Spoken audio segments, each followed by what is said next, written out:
Welcome back, everyone. We're here for another video, and today we're going to talk about war. Specifically, how to run warfare in Dungeons and Dragons. I've had a lot of experience with it. I think for my 3 years of being a dungeon master, and the reason it comes up though is in one of the campaigns in which I'm a player, our team is about to go to war. Basically, long story short, we're about to start war, and it got me thinking. This is something I want to talk about because I feel it's a pretty common event that occurs in D&D campaigns, whether we mean to or not.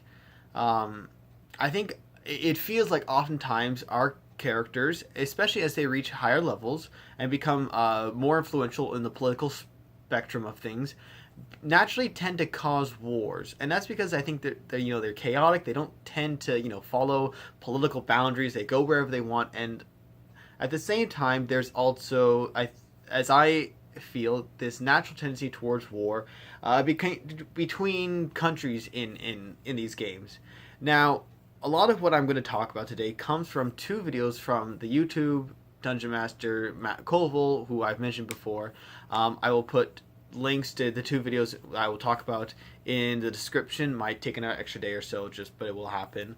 The first one is a video in which he talks about politics in your campaign, and here he talks about war and peace, and this is where part of why I feel war is so inevitable. And he talks about simply the fact that two countries ultimately have desires to grow, and since there are limited resources, eventually there's going to be conflict as they kind of grow and butt up against each other. I vastly enjoyed it, and while other people may not find it as interesting, I think it's, hey, you might find it interesting, so go ahead, check it out, watch a couple minutes. If you say, nope, not for me, go ahead, turn it off. If not, enjoy the rest of the video. And so as I've been ran war, I've had various ways in which I've done it. I believe there's basically two methods, and I've had the ability to run both. Between the two campaigns I run, the Uverngard and my Red group. And the two methods are basically forefront and background. And we'll talk about background first because it's the simplest. And it's the idea of basically the party is still going off doing their adventures, and just in the background there's a war. Now, whether the characters participate in it or not, it makes I feel makes little difference. If they're not participating in it, then you just need to make sure that the settings and some of the details of the settings reflect the fact that there's a war going on. For instance, maybe they see more soldiers. Perhaps they run into some soldiers, or maybe they're in the enemy country, off on just some completely unrelated adventure, and they maybe get held up by some enemy soldiers, something like that. If they are involved in the war, how you then kind of run it is perhaps they are like the Uverngard when they were just recently the private militia for Fitzherbert. Perhaps it's something where he sent them on missions to help with the war effort, stuff like that. For instance, when they had to blow up the bridge, when they took on the 200 shirtless men who were building siege engines, stuff like that, where they go in and they're not part of these big, massive, 1,000-on-1,000 soldier battles. They're just on these little individual things where they can still have their own individual fights and such. I think that works well. And I think if you're players and you are not big into the whole tactics and warfare and stuff like that, they're okay with going to war, but they don't enjoy it the same way, then I think this is the method to go with. And again, as I said, this is what I did with the Uverngard when we had Fritzlis versus Bartholomew. Now, with my Red group, we've run the forefront method, and it's basically where the players are involved with the 1,000-on-1,000 soldier battles.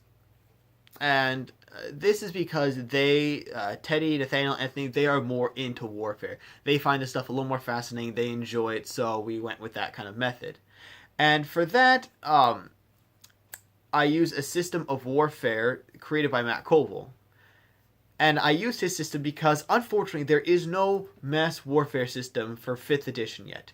Past editions of D&D have had it. There are tons of homebrew solutions. I just used Matt Colville's because I watched his stuff, I saw it, I looked at it, I said, oh, this will work great.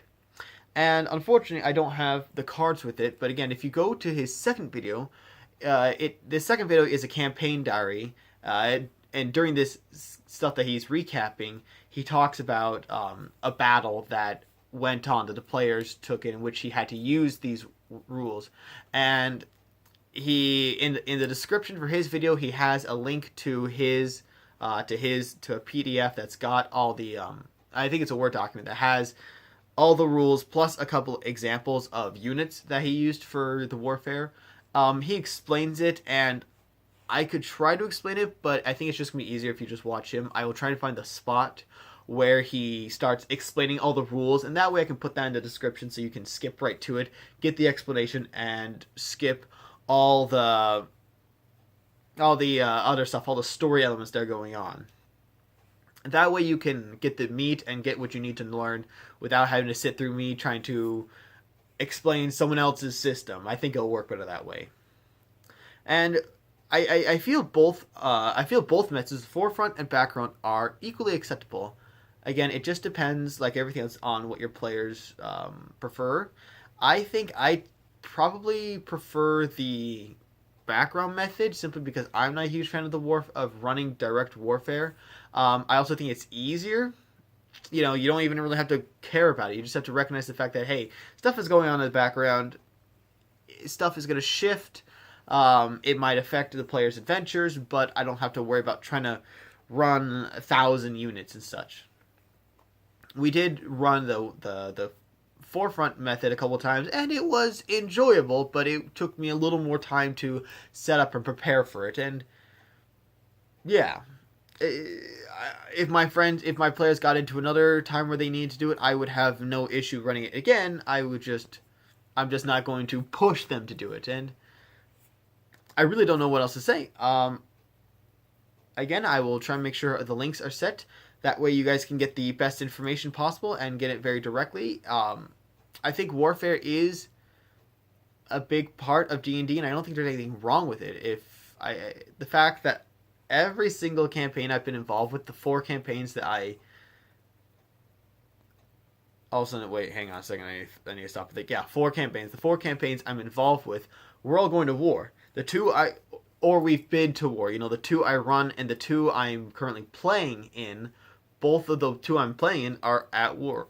We're at war, and it's interesting to see how it turns out in the campaign where we're just about to go to war. Either way, I'm excited. I'm looking forward to it. I think warfare is important, and I think we need to not like say, oh, war is bad, we can't have it in our D&D campaigns. I think it's important to keep it that sense of realism. Anyway, guys, thanks for sitting down. This is actually the second time I filmed this video. I filmed it once, but the ending was a little rushed. I felt it was a little more me kind of blabbering on. I think this is a little more concise, straight to the point. I don't try to... In the first one, I tried to explain Matt Colville's system, and it didn't work out as well as I'd hoped. Yeah, I think he'll just be able to explain it better. And thanks you guys for sitting down and watching another one of my videos, and I hope it was helpful. Again, if there are any questions or especially anything you want to hear me talk about, please put it in the comments so I know what you guys want to hear. In the meantime, stay cool.